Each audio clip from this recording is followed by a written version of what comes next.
how am I affecting your life?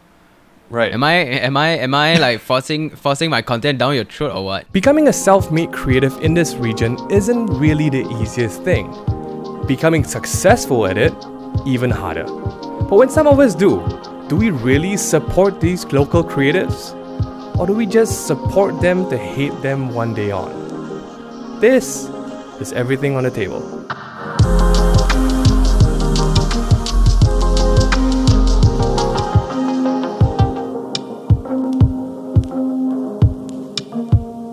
Hey guys, welcome to a very particularly special episode today. This was honestly not planned. This was a whole, let's get someone on the phone, let's talk about it. And today we have Jian Hao. Hey Jian Hao, what's Hi. up? Hi, Ming. Just hey man, just been a a note. while. It's been years. It's been a minute. Yeah. The last time we met in person, we were both not dating the same person that we got married to. We did not have a kid. No. And these things were not on our hands. So it's been a while. It's been a while. It has. For everyone, just to take care of the worries that you might have, we are currently sitting in two different nations, so we are not visiting each other. This is the first of its kind we're trying to do here. But today we're going to be talking about something that we don't really have the chance to address. This is a rare opportunity to talk about. For you guys who have been following the recent happenings, basically anything that Jian Hao replies to blows up. And that's basically... It's really not the first time. It's not.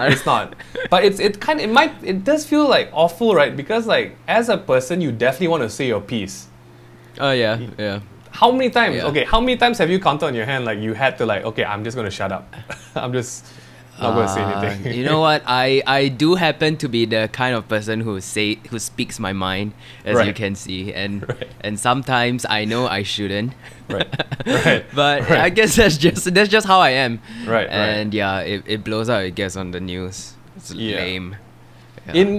For those who are wondering what in the world we're talking about, let's approach this a bit differently. Jian Hao, if you could sum it up in one sentence or two, what happened? What happened? Well, I think some of the people on Twitter were voicing their cultural cringe or dislike for some of my videos, and I tried to defend myself. And then basically from then on it blew up. So what really happened was I saw the tweet. It was something about Singaporean YouTubers doing the same content all over again. I've heard this before. It's not the first time I addressed it. There was a YouTuber that actually made a whole video about it about 10 months ago, and I came out to defend. But this time I was gonna keep quiet. Then I saw some of my team, they posted a response, not a response, but they posted about it on their Instagram. I know this is supposed to be 2 sentences, but they posted about it on their Instagram close friends, and I was like, no, this is affecting my team. So, you know, as the guy who wants to take care of everyone, make sure that everyone's okay, stand up for us, and boom. Because you know that's what people don't see, right? It's no longer just you, right? No, it's not. It's a big team that you're taking care of. They're called Titan, right? You guys are called Titan. Yeah, we are Titan Digital Media, but you can call us Titan. And it's no longer just you and the camera, you making all the calls about what I want to talk about, what I don't want to talk about. You know, if I feel like it, I'm just going to roast someone online. It's like you said, it's not something that's not happened before. But why do you think this happens? Like why this quote unquote unhappiness? Well, I guess a lot of it, I'm gonna be honest, is also how I reacted. Maybe I should not have. I literally came out and say, why are people on Twitter so sensitive? Go do something creative with your life. And then that gave them a reason to be like, oh, how ironic, Mr. Uncreative making telling everyone to be creative. I know one of your tweets started with like, I don't want to start a war, and that's how you start a war. Yeah. Oh man. Just to give some background about this discussion that we're gonna have today, Jian Hao has agreed to like just talk about anything, right? Everything's on the table. Yeah. Both sides of the table. So if you feel like asking something, my accountability to you is I will talk about anything. I'll give you my honest opinion as well. But I think this is important because we have tons of friends in Singapore who are creatives. So it's not just the YouTube industry, it's the music industry, it's the entertainment industry as a whole, even to people who are doing art and illustration. There is a common theme and a misunderstanding about the support, the local support. And in a time like this is something that currently in Malaysia as well that I really am trying to fight for, because we're in a very weird time in life, this whole pandemic, right? But yeah, right, today you are a dad, a team leader, a team owner. You also have to be the face in front of the camera. Do you think that that's kind of why people hate on you or people bash you, because the roles that you take are usually high schooler roles or like more laissez-faire and happy-go-lucky roles? Do you think that people take your online persona as who you really are? For sure, because that's all they see, and I can't blame them for that.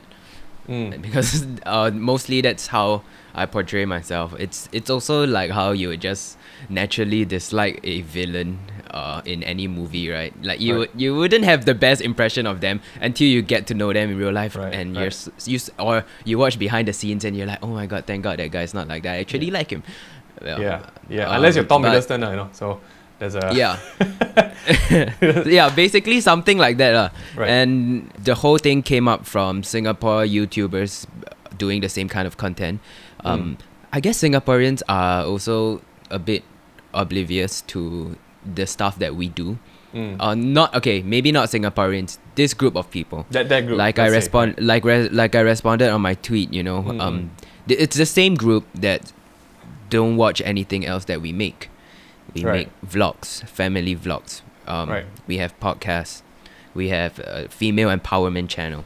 If you really want kid stuff, we have a kids channel. It's called Playtime. We have a property channel. We've got lots of stuff. You basically have you have the whole Chap Fan shop of content. Wait, it's called Chai Fan, right? It's called Chai Fan in Singapore. Yeah, it's called Chai Fan here. Chai Fan, yes. We do a lot of stuff, but it's true that the listicle videos or the types of videos are something that has done so well. It has done so well. Over 5 million views minimum for every single episode, and it's on the trending page. So I'm sure that, you know, if you go on YouTube, it's somehow recommended or it's somewhere around. Yeah, so no, I wouldn't there. It's blame there. people. Sorry? It's there. It's always there. You know, it's there. Trending. It's always there. Yeah. Just want to say at this point, it is no mere fluke to achieve 5 million per video. It is not. Yeah. Like just off the bat, I can count on my hand, like my fingers, how many of my videos are in 5 million, literally. But I think you do it very consistently. Maybe this is a good point to make because this is all you're sharing. Maybe where is that line, right, that you feel that creatively as a writer or someone who makes these videos, do you feel that there really is a balance or a sacrifice that you have to do in terms of like when you write a video, do you want to make like bigger things like movies or like TV series? That sacrifice of like disciplining yourself. Now this might be quite weird to hear, right? But is that discipline to make this video again because you know it works? What are your thoughts about that? Like that trait 100%. I 100% agree with you. As a creator, of course, I want to make movies, TV series, do huge stuff. But I've said this before. I mean, I'm born from YouTube. Like, you cut me open, I bleed YouTube. You know, I am YouTube. So in a way, people like me. I can't speak for other YouTubers, but I would say that in a way, I am bound to this YouTube thing. I am bound to making one video every week for my fans. And that's a few million of them waiting every single Sunday. So I mean, you understand how long a production works, right? There is no way that we can create something time and time again so big, so well done with carefully thought of a script just in like that 1 week. Yeah. In 1 week, it's impossible. Yeah. And to do it consistently every single week and in so many years in a row, it's really not an easy feat. And I mean, you can ask any creators. It's almost impossible to keep this up. I don't know how the others do it. I don't know how you do it. I'm on the opposite end of the table with that because I think I was just very tired. So tired. I don't know whether Singaporeans experience fatigue because it seems to me like you guys don't. But one thing that I immediately felt, because I wanted to grow my skills as a creative, and we were making one video every 2 weeks. That's already at a lower rate that you were making. Like even at our highest cranking out, even one video every 2 weeks made me feel so tired. And when I did that for 3 years, I burned out. How in the world are you doing it every week? Are you feeling that burnout? I get burnout for sure, 100%. Burnout is something that I deal with every day. And I guess the important thing is I just give myself a deadline. So I tell myself, okay, by Friday, I need to get this up. If I don't get this up, whatever we have, let's just put it up. And if we really want to redo something great, or if we really have this really great idea that we can't do this week, let's just do it next week or next month. We do videos every week. We can do it again. Don't pressure ourselves to always, because I am a perfectionist. So, like, I need my crew to literally stop me and tell me that is a good take. Otherwise, we'll be going on doing it forever. Which is so I need people like that around me. But it's really important for me to understand the concept of a deadline. Right. So once I understand the concept of a deadline, then okay, we don't have to force ourselves every single time. And you see, the thing is, the fans appreciate that. The fans, the viewers, they look forward to that one video, even though if it isn't like the best, if it isn't the best, even though they say it's the best every time, you know, we work through deadlines. So I think that's the important thing. And the important thing for me is engaging the fans. Yeah. So it's really to make them happy, and we have fun. We have fun doing it. So I would say that people don't understand the fact that discipline to make one video is a very heavy burden on any one person if you're making it every week. And you've scaled up your quality of stuff from random stuff that you shoot on the streets of Singapore to having the classroom series, correct. Right? If you watch carefully in our videos, right, it's actually a series, and there is a story. Even though we try to put it, so we name it obviously types of students something because it works. There's a science behind that, and it's easy to consume rather than having the same duration, even 10 minutes, but without any focus. It's much easier to, let's just say we put it like this. But if we remove all the headings, like the types of the bad student, the good student, then you realize that there's actually a flow to the story, and that's something that we really take pride in. So our types of videos are not actually types of videos, but it's the format. It's the format that we do it. I want to say right there, right, that's where I think people, like, for those tuning in, that's where I think Jian Hao has garnered the success that you have today. I mean, because a lot of artists who write aren't willing to do that. They aren't willing to give up that title, right? But you can balance the fact, because you know how YouTube works. You know that it needs to work a certain way. And these days, there are just so many creators. That is the titles that stand out, right? But people, I mean, you gotta know yourself. You gotta know the game that you're playing, right? Yeah. But people are so quick to hate, because the minute you title that, people are like, oh, it's another list video. A lot of people don't even watch the videos, and then they judge. They judge a book by its cover. They judge our videos by the title. Literally, yeah. So I mean, we'll definitely get to that at some point. Okay. But I feel like the effort that you put into a video, there is growth. There is improvement. The visuals, that, like, you dress everybody up. Literally, everybody is in uniform. And okay, I want to talk about the uniform. So we keep the uniform, right? Because of its aesthetic. Yes. and I'm not gonna lie, you put students, right? The word students with a thumbnail of someone in uniform and someone without the uniform, you see the difference of views it gets. The uniform always gets more views because aesthetically it's pleasing. Right. Yeah. And if there is anything to at least compliment that, it's props. It helps tell your story. It doesn't just help tell your story in this way, it helps with your views, right? So I think that maybe people are salty that you've just figured out how your content works well, not just story-wise, but in terms of getting views. Have people tried imitating your stuff? Of course. I'm not sure if you watch our videos. There's literally this channel. I'm not sure of which country, but it's overseas, right? Right. It's called 123 Go. They copied our video scene by scene, and they had the nerve to actually upload that. It's crazy. Right.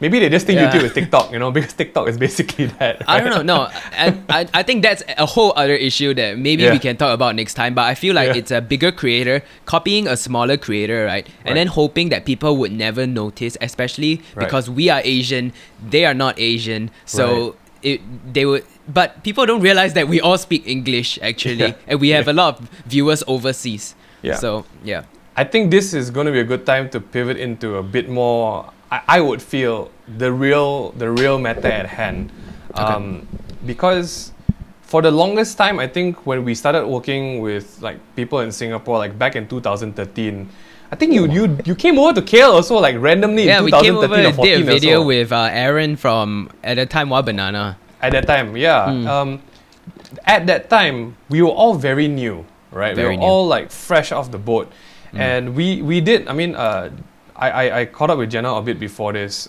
One thing that Jian Hao has, I also realized that at that time when you start, right? When you start, you're new, you're fresh, you are this new thing compared to like MediaCorp, to like all the big players out there. The support that I saw you get when you were booming was, I would say it was more positive than negative, right? Like, of course, for sure. People always support the underdog, I feel. Why do you think so? Well, firstly, it's fresh, and what people see is a struggling creator, someone who is devoting their life to this and not finding that success. I feel like it is the moment you find the success, and that's where you get a lot of neutral people to stop supporting you. Why? That's just so interesting. Why? Do you remember that time when Justin Bieber first came out with Baby? Yeah. Yeah, basically all the girls in the world on fire. And the amount of hate he got. The amount of hate that Justin Bieber got when he was a young boy. Yeah. Because he was successful. If it was any other boy making a Baby song, do you think it would have as strong hatred towards it? It's literally like the second most disliked video ever on YouTube. Yeah. And why? Because he's young. Maybe people thought like you don't deserve that success. Right, for sure. I think I do think there's a little bit of that to factor in here.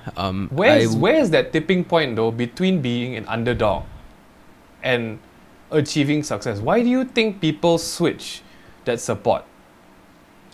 Wow. Like that. I think the moment they feel inferior, perhaps on some social standing level. Right. I think that may have an impact.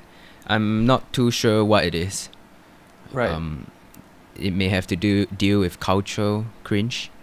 Yeah. Where I think speaking as someone like who's Malaysian like one of the biggest things that I've noticed in Singapore is that you are absolutely right when there is this underdog supporting mentality going on, and then it disappears. You know why? I think I know why. It's because they feel that they can relate to you. Right. And they can feel that this person is struggling. I'm going to support them. Right.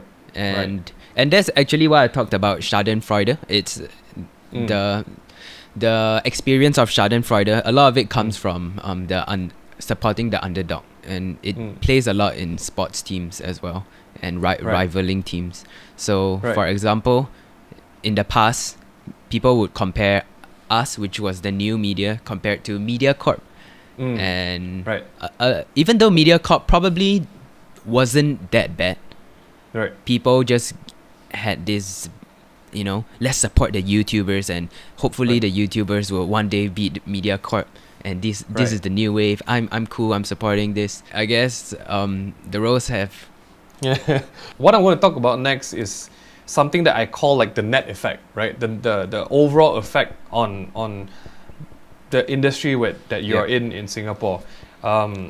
It's true that everyone has freedom of speech, right? Like you can do whatever you want, you can say whatever you want online in Singapore. The first thing that I realized about Singapore was everyone really just says what they want to say under anonymity, right? They anonymous. Yeah, as long as it's anonymous, anyone can say what they want. Right, exactly. But one thing that I realized that overall thing that people are saying to you, and this is maybe a challenge to the audience themselves, I think you also highlighted this, that you create more than one piece of content. Yeah. People always seem to highlight the fact that Singaporean creators make cringy stuff. They only make one kind of video. Yeah. This is the general message of this group, right? But why is it that when Singapore, like I've come across amazing creators that do music videos, that do short films, that do a lot of more, for a lack of a term, artistic things. Edgy and artistic things, right? Edgy and artistic.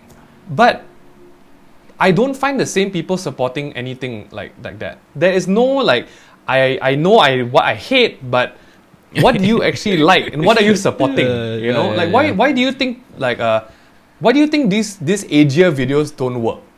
Why aren't like the nicer stories, the more amazingly told and short stories, why don't they work? Well, let's just all realize that we are on YouTube, and the attention span is very, very low. Also, on YouTube, there has been research, and a lot of research shows that people come on YouTube for something light-hearted, something happy, something positive, something that can make them laugh, or something that can bring some joy to their life, and that's the audience that we are targeting. Of course, there are people who go for the artistic stuff, but the artistic stuff at times maybe doesn't hit to all audience. It's more of a niche. I would say more of a niche crowd, and I do enjoy watching it myself. But I also cannot imagine myself watching too much of that at one go. On YouTube? On YouTube. I mean, there are places for it like Netflix. Netflix, Vimeo, right? Or Vidsi. Vimeo is, Vidsi has some good stuff over there. Yeah, so like there are platforms that highlight this. And maybe that brings me to the question of, I mean, you said this before. You've never forced anyone to watch your stuff. Yeah. All right. I don't think I've seen any of your posts saying that you need or you must watch what I'm making. Your stuff is free. Like you don't even charge. Like I think in general, YouTubers, we don't make things for people to pay us to watch, right? No. The ad money is great, but like okay, that's a separate thing altogether. Because if your video works, then you get ad. But if your video doesn't work, then you get nothing, right?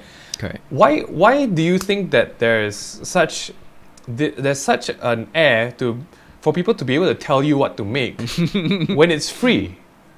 Compared, I don't know either. It's like something that really confused me is like if you don't like it, then don't watch it, right? Yeah, I mean, why would you complain so much about it? How am I affecting your life? Right. Am I like forcing my content down your throat or what? No, it's not. I'm not. So, I mean, what's the issue here? Do you feel like people think you owe it to them because you grow up, your content must grow up? In a sense? Maybe. Right. Maybe that could be one of the reasons. But a lot of this negativity comes from the haters, and the haters don't watch my videos in the first place. There are some who actually responded and said they used to watch me in the past, but they also move on to watch our other stuff like our podcast, and the school series doesn't appeal to them anymore, which is okay. Even your podcast, I feel like your content has grown up. Even my wife tunes into the podcast that you do with Debbie as well. Like, I mean, you know it. I do feel that just that culture of the creators in Singapore, like even on the creator side, we're not talking about the audience anymore, right? Yeah. I think in general, they've just felt that if I don't do listicles, I just won't make it as a creator. Sure, I think there's a lot of that because Sneaky Sushi broke it down pretty well. Yeah. The top 3 YouTubers, myself, Wa Banana, and NOC, we all started making listicles. And the 3 of us got so big because of that. So there's almost a formula for success here. And I can understand why people would think that you have to do this. But a lot of times you can also explore other stuff. Yeah. And, you know. I just want to say that you make it sound very easy, yeah. Just saying, it's not like guaranteed success, right? Because it's not. Yeah, it really is not. And if it was guaranteed success, I can guarantee you that the people who said all those things would be doing types of people. Yeah, types of people doing something. I just want to be like that voice from the other side that really says, I've seen many different channels rise and fall very fast, even when they're doing listicles. Yeah. Even when they're doing only that. And like you said, some of them blatantly copy your formats, your topics. I think I remember it once in 2014 or 15, right? Literally, there can be 3 videos doing the same listicle things, but just titled differently. Yeah. Right? So, I won't call it a fluke or what. Maybe you're in the right place, or maybe it's the way you did it. Why do you think some of these channels just, I mean, same thing, listicle, right? Yeah. But why aren't they where you are right now? I think there's a lack of consistency. Right. Like I said earlier, it's really difficult to do it every single week, even every month, and to do something because our production is like almost 50 to 100 people. They would never understand what it looks like behind the cameras, but it's really a lot of people. It's a lot of headache. Tons of logistics. Is crazy to plan something like this, and to do it consistently is really tough. And when there's no funding, you really have to rely on yourself, and you have to make a gamble. It's really a gamble. This may work, this may not work, but if it doesn't work, then what's going to happen? What are you going to lose? And for me, there wasn't really anything to lose. I had great fans, I have great support, and we have a great team that really enjoys what we're doing and entertaining the viewers. So I think it's a lot of luck also, everything that put together, and just a bunch of really motivated people who believe in me also. And that's why we are able to consistently do this every week, every year for many years now. That, again, the discipline that you guys have creating it every week, every month, every year. I think that's what really sets people apart. Like, not just you guys, but on YouTube. Right? YouTube, for anyone who doubts it right now, YouTube is still a digital platform, right? Yep. And the digital platform has algorithms, it has systems, it has ways to enhance its own content. And unfortunately, some of those ways is continually making the same content. But that's what YouTube is made for. You can make great content, right? But you must also sell your content. There's no point to make a great piece of work but nobody watches and nobody appreciates. And that's the tough part as a creator. I'm sure you face it as well. Where do you draw the line between what is for the viewers and what is for your own self, personal creative as a creator?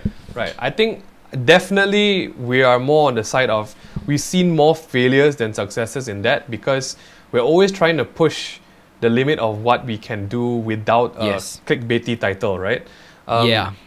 One final thing that I think I want to just talk about is some of the comments that you receive and some of the things that you highlight as well.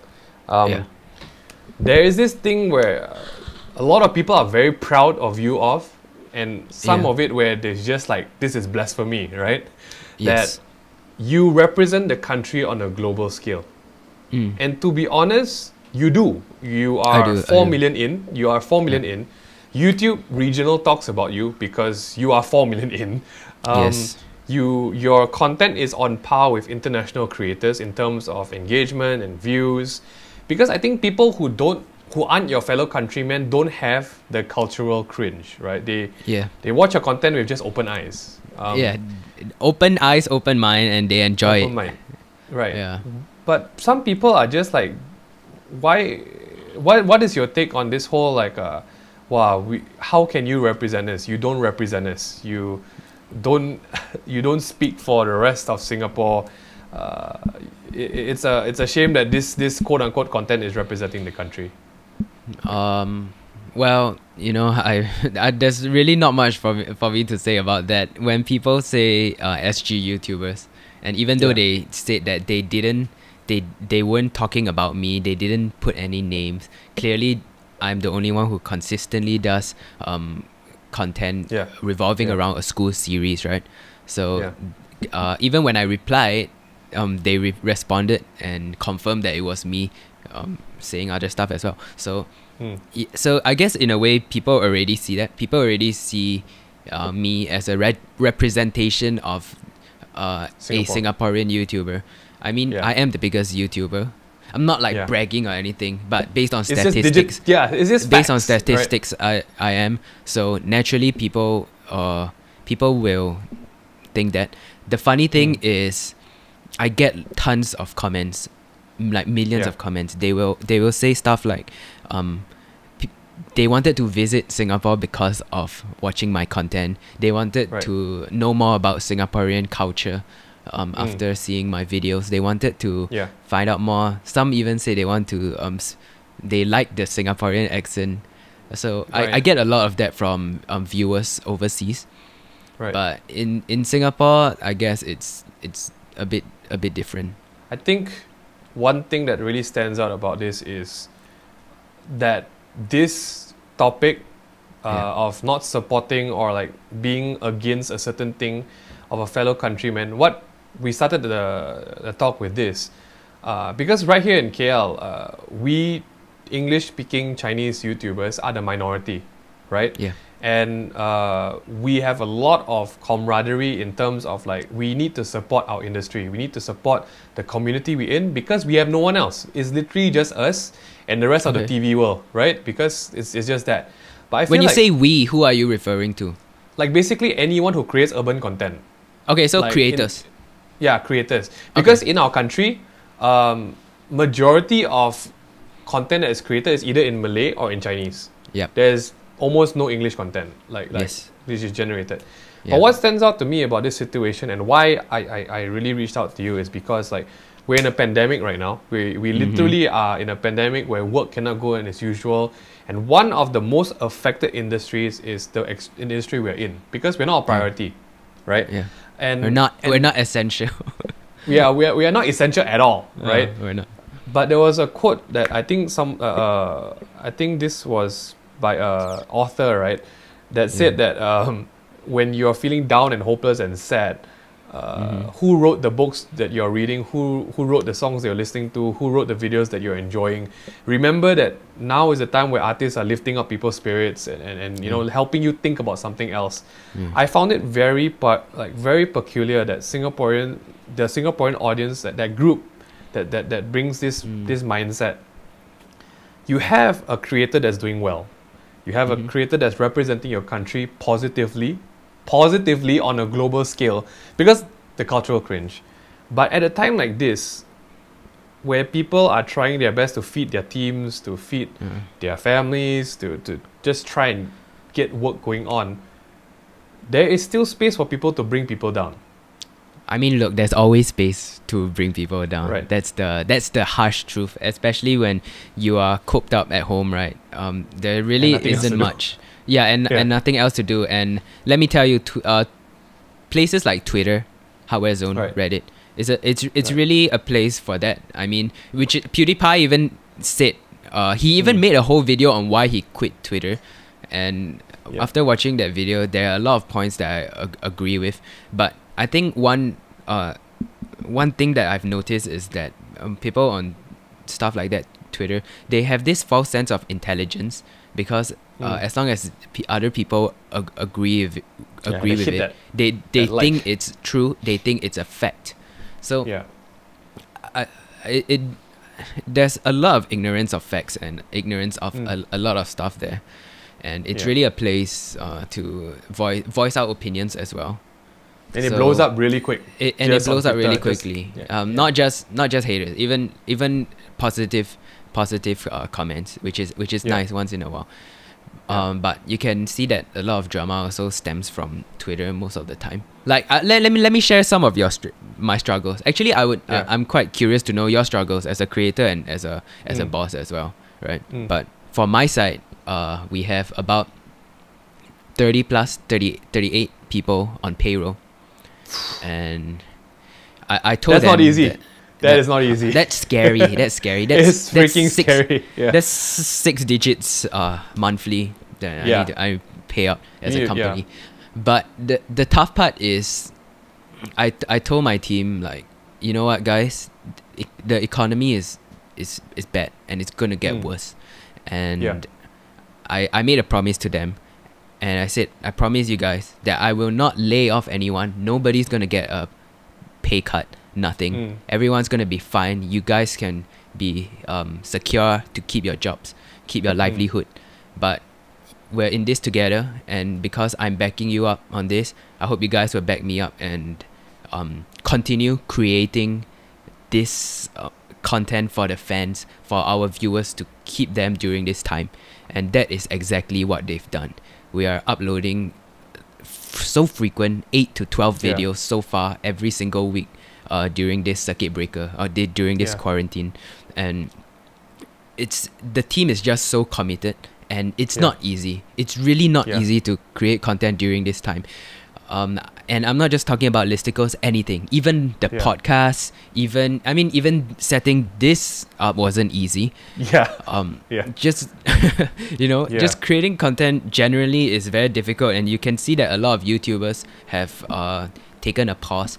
And also, it is not beneficial to creators because the CPM is horrible. The CPM is so trash right now. So it's difficult for creators. There's no incentive. Exactly. There's no incentive to create content. But why do we do it? Because we do it for our viewers. We do it for our friends and our fans. And years down the road, our viewers are going to remember that. Years down the road, they are going to remember that during this strange pandemic, 2 months, 3 months cooped at home, they had, Titan to watch. They had Ladies First. They had Jian Hao's videos to watch, and they will remember that. And I think that means a lot to me.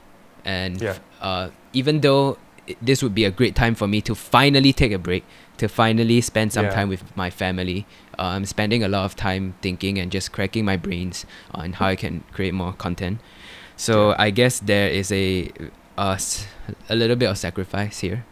So that may be part of the reason why I also got so defensive and a bit upset when I saw tweets and comments like that. I think it's a time where everyone, that took a lot for you to share, man. Thanks for that.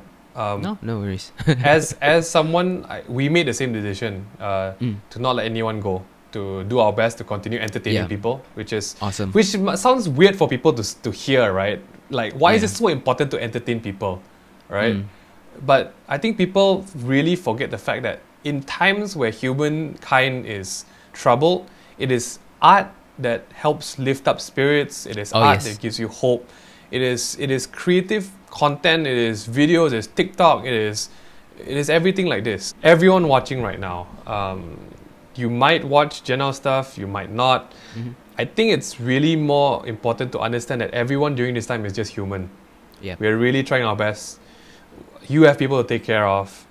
Their lives matter. Their livelihood matters. I'm not trying to get sympathy points for anyone. But I also have to say that I mean, to the haters, right?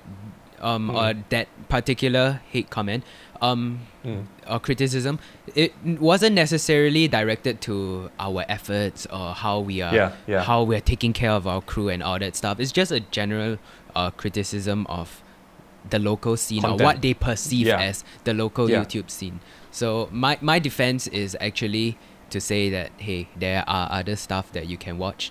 Even though you may feel like this, maybe you can watch our other videos, or you can actually, rather than just seeing our titles, watch our few watch our whole video, and I'm sure that your perspective on this may change.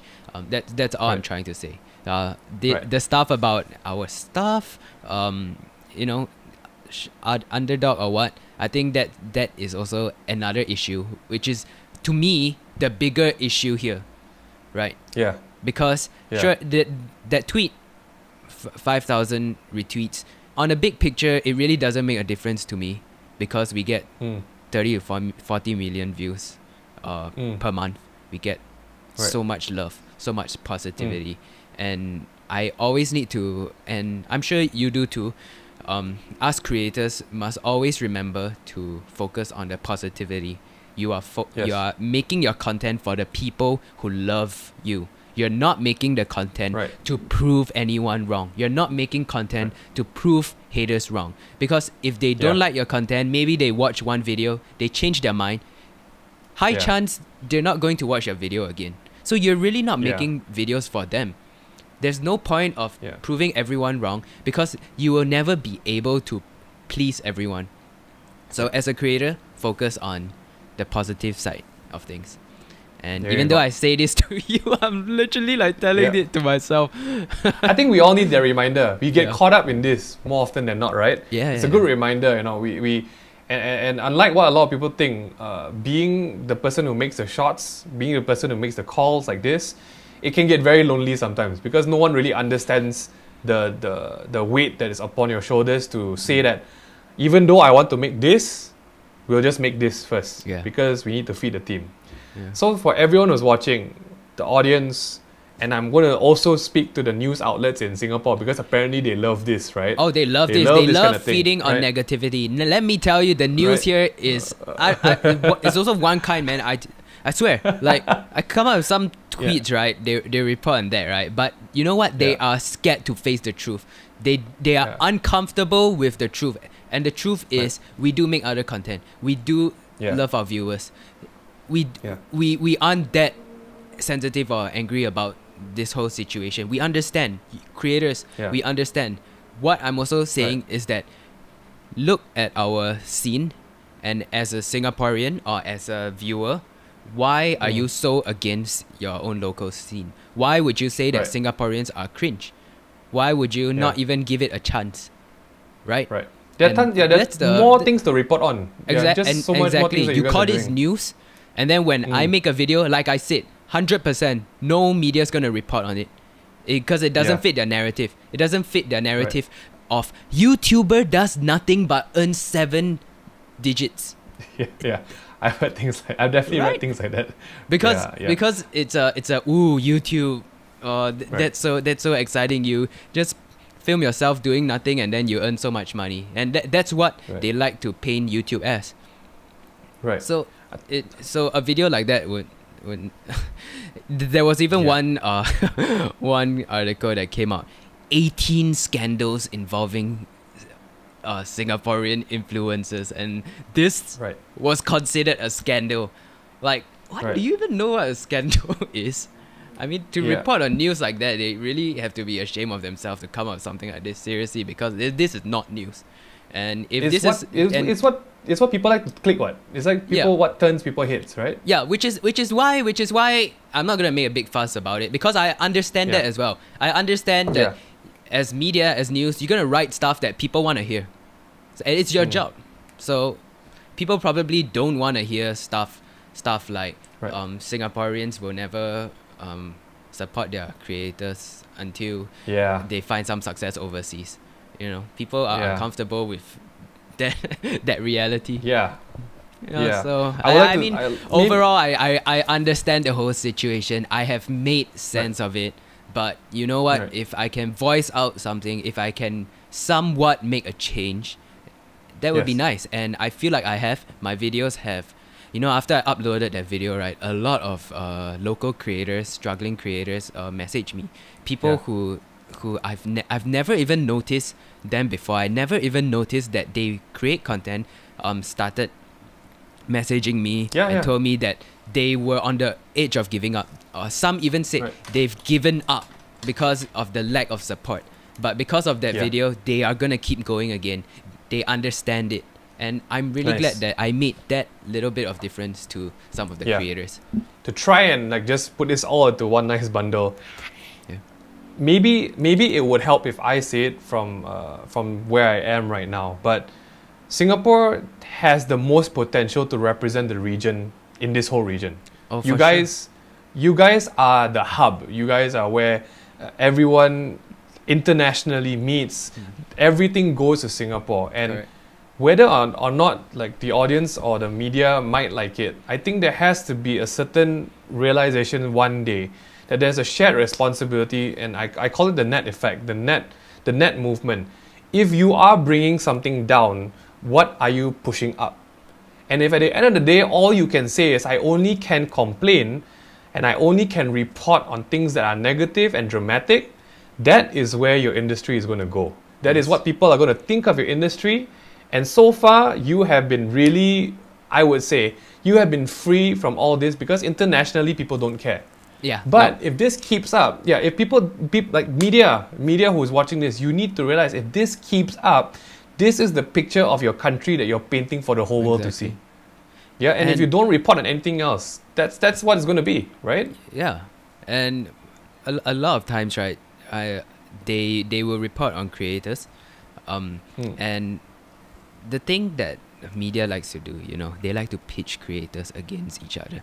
They'll say, why watch stuff like Jian Hao and NOC when you can have stuff like Benzi, what's the other, NSF, I feel so bad for not remembering that. I think it's NSF TV.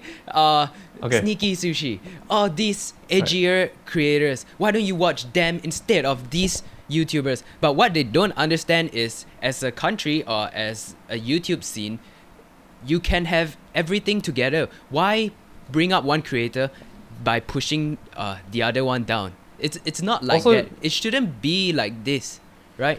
Yeah. Also, just want to say, all the content is free. It's not like you're paying. Yeah. You know, you buy into one show means I cannot watch the other show, right? And I think that narrative has to change. That narrative that why we maybe Asian this Southeast Asian region, or and maybe it's our countries, or maybe it's specifically this audience that we're at. Why we're stuck in this? I feel why we're stuck in this narrative of like we like foreign content more. It's because we don't realize the narrative we're making about our local content. Oh, we definitely don't realize. Yeah. And until we realize that what you said, maybe we're pitching our local creators against each other. Maybe we are always rooting for the underdog, and the minute they succeed, we root for something else. And we are not continually pushing them out.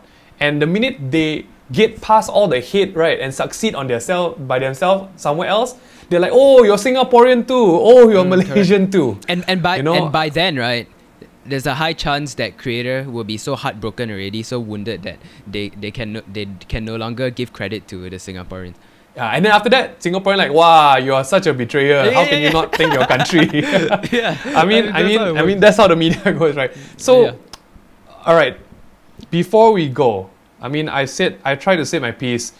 I do want to say that I do understand certain things about this because we are all creators. We are team leaders, and there's a certain amount of prejudice that goes into being a YouTuber, right? That is very easy. Yeah. Is there any ending notes that I think you personally just want to say? Well, I would want to say that listening? I understand this situation. I've made sense of it, and I'm not angry about the situation. I just hope that whatever I said in my video, it can make a change to the local scene, and even hopefully change the mind of some people who don't enjoy watching our content. I would also like to say that we shouldn't pitch creators against each other. For example, if I don't collaborate, just because I don't collaborate with someone, doesn't mean I want them to die. Doesn't mean you know, like people need to stop. People need to get their head out of this whole competitiveness and realize that as a scene, as a creator, we can have chicken, we can have duck, we can have everything. Why does it always have to be one? And it's not always about views or who is overrated, who is underrated. It's almost like they will look at a channel that they enjoy watching and say, why this guy get only this amount of views while Jian Hao continues to get millions of views and he doesn't even deserve it. He doesn't even blah blah blah. Singaporeans only make the same kind of content. So it's so easy to get into that, but people need to realize that that is not what the picture is. But because of the narrative that they create, it sort of has become what they say it is. Yeah. So people need to realize, just get out of it. You know, let's be proud. If you don't really like it, just don't watch it. Yeah, push something else out. Don't just complain, but do something good on someone else's side, right? Yeah. And I'm not saying that you shouldn't give criticism. It's completely fine. It's completely okay to say what you think. But before that, just think about the effects of saying something like that. And most importantly, is it true? Do you really think it's true? If it's not, then why would you say something like that? You know. To be honest, it's Twitter. Most of the things is personal. Man, you go see the other stuff on like Hardware Zone, Reddit. It's crazy.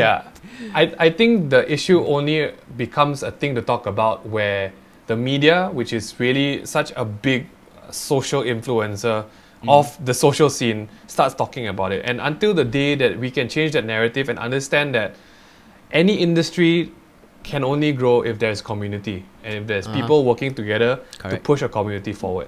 So, I mean, at the risk of saying this, I'm trying not to be too jaded because my team is going to kill me. At the risk of saying it, if you feel that your local scene is not growing, if you feel that your local creators, your talents are like so many people not getting the air or whatever they deserve, think about what you can contribute to it. Do not just contribute critique and noise and but what are you lifting up? There's nothing wrong. I wouldn't be angry if you said you hate my videos and push somebody else's video up. Please do. Like, I don't think you'll be angry if like, you don't watch my video, watch other. Yeah. Sure, push someone else up. But at the same time, someone shouldn't push up another creator in the expense of yourself, right? I mean, it doesn't. To me, it doesn't really make sense. There's space for everyone here. We should grow the community. Just one thing about, those media news.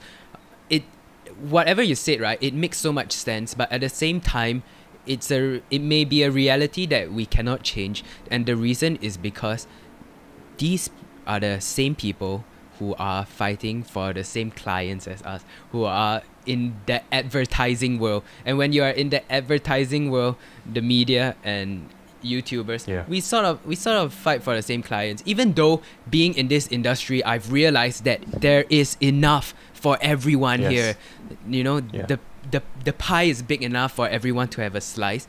The truth is, it's so competitive here that people always feel like to win, you need to bring someone down. And to me, that's not okay. I'm not sure if you're getting what I'm saying here, but it's truly how I feel. Like in 2015 or 2016, right, when I got on Forbes 30 under 30, right, media, they would report on every single Singaporean that got onto the list and leave me out. And as the media, either your research is really bad or you deliberately did that. And why would you do that? Why would you leave a YouTuber out but bring up a chef, bring up a singer, bring up a business owner? I don't know. I hope we've given you guys something to take away from this. I hope that everyone is listening in. Like, we're not trying to put someone like, we're not pointing and blaming people. Like, no one is blaming anyone for not supporting Jian Hao. Just let me put it out there, okay?